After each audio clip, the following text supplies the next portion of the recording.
Picture this. Your country is conquered. Your government collapses.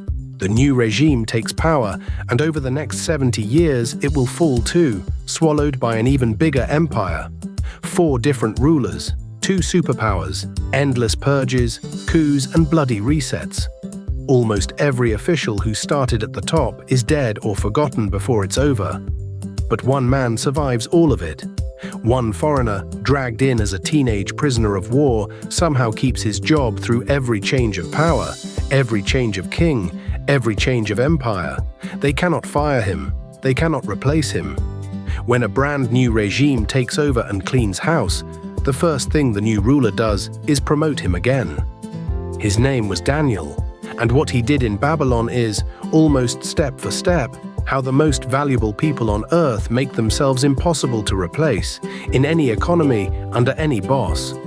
The Bible wrote down the playbook for becoming irreplaceable. Most people read right past it.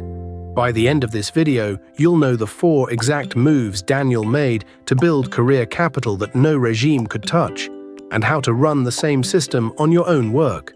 Stay with me. Move number 3 is the one almost nobody has the nerve to pull. Rewind to the beginning. Babylon has just crushed Jerusalem. King Nebuchadnezzar does what conquerors do. He strips the defeated nation of its best young talent and ships them home to serve the empire. Daniel is one of them. Teenage, royal-blooded, intelligent, and now property of a foreign king. The plan is simple and ruthless. Take the sharpest minds of the conquered, erase their identity, retrain them, and turn them into loyal Babylonian administrators. They even changed Daniel's name from a Hebrew name that means God is my judge to Belteshazzar, named after a Babylonian god. 3 years of immersion training. New language, new literature, new gods. New diet from the king's own table. Most of these young men would do anything to survive, including disappear into the system completely. But here is the strange thing the text records. Right at the start, before he has any power, any allies, any leverage at all, Daniel quietly draws a line. The Bible says, in chapter 1, verse 8, Daniel resolved not to defile himself with the royal food and wine.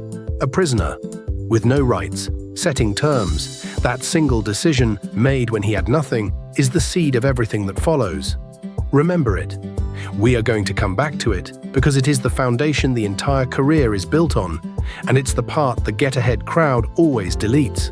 This is move number 1, and it is the move that separates the indispensable from the replaceable in every generation. Daniel becomes radically excellent at the actual work, not the politics, the work. The Bible says God gave Daniel and his friends knowledge and skill in all learning and wisdom, and that in every matter of wisdom the king questioned them. He found them 10 times better than all the magicians and enchanters in his whole kingdom. 10 times better. Not 10%, 10 times. Stop and feel that. In a court packed with the empire's elite advisors, a foreign teenager outperforms all of them by a full order of magnitude. That is the principle. Skill compounds. The wealthy and the powerful chase connections. The truly secure build a level of competence so far above the room that removing them becomes a loss the organization cannot afford. This is exactly how the most valuable operators work today. They do not climb by flattering the boss, they climb by becoming the person nobody else can imitate. Markets reward scarce skill the way they reward scarce assets, with a premium that grows every year you keep stacking. When you are merely good, you are a line item. When you are 10 times better, you are infrastructure. So ask yourself honestly, in the room where you work, are you a line item or are you infrastructure?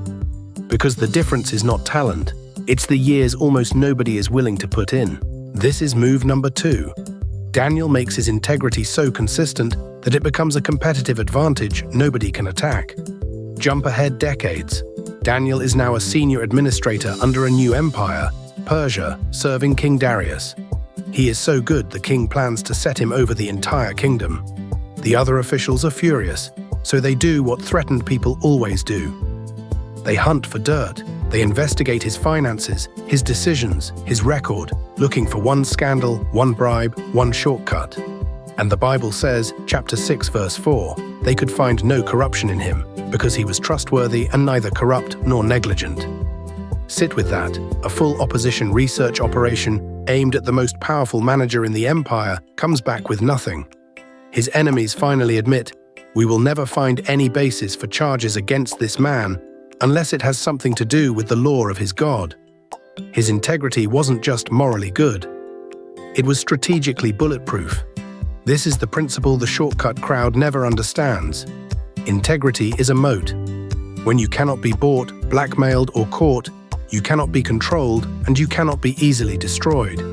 The operator who never cheats becomes the one asset every regime trusts with the keys. Precisely because there is nothing to expose.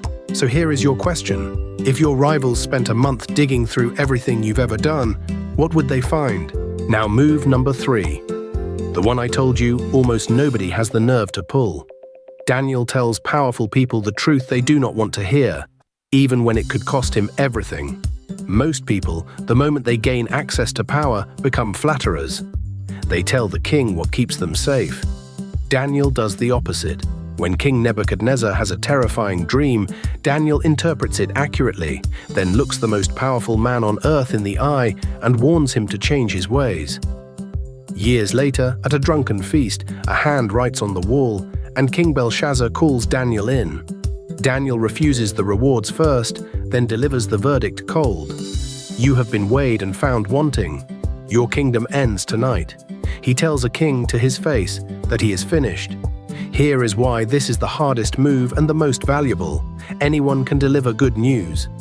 The person who will tell power the truth, accurately and without flinching, is the rarest hire in any organization. Yes, men are infinitely replaceable. The trusted truth teller is not. This is exactly what the best advisors, the best operators, the best partners do. They protect the decision maker from his own blind spots, even at personal risk. And that risk is precisely what makes them irreplaceable. Flattery is cheap, so it's worthless. Honest counsel is dangerous, so it commands a premium. So tell me, when the powerful person in your life is wrong, do you warn them, or do you protect your own comfort? And here is move number 4, the one the get-ahead crowd always edits out, because it's the move that protects everything the first 3 built. Daniel anchors his entire career to something the regime could never give him and never take away. Go back to that quiet decision in chapter 1 and forward to the most famous scene of his life. His enemies, unable to find any flaw, finally trick King Darius into signing a law. For 30 days, pray to no one but the king. They know Daniel. They know exactly what he'll do. And the Bible says when Daniel learned the law was signed, he went home, and as he had done before, 3 times a day he got down on his knees and prayed, just as he had always done. Notice that. As he had always done, he didn't start praying to make a point. He didn't stop praying to save his life. His anchor did not move with the politics. They throw him to the lions. He survives the night, and the king who signed his death warrant pulls him out and promotes him again. This is the move. Without an anchor outside the system owns you. If your identity is your title, then whoever controls your title controls you, and you will eventually betray your own standards to keep it.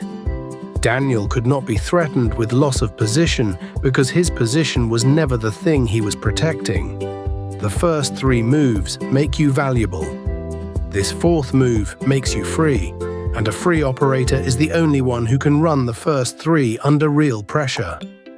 Money and titles built on nothing deeper tend to corrupt the person holding them. Built on something unshakable, they last through every regime. So here is the Daniel strategy. The blueprint for becoming the operator no regime can fire, straight out of the book of Daniel. 1. Be radically excellent. Build skill 10 times better than the room, until removing you is a loss nobody can afford. 2. Make your integrity bulletproof. Be so trustworthy that your enemies dig for a month and come back with nothing. 3. Tell power the truth. Become the rarest hire there is, the one who will warn the king to his face. 4.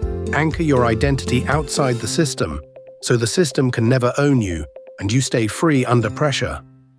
Daniel went from teenage prisoner of war to the most trusted administrator of 2 world empires across 70 years and 4 kings, not by luck, but by a system anyone willing to pay the price can run.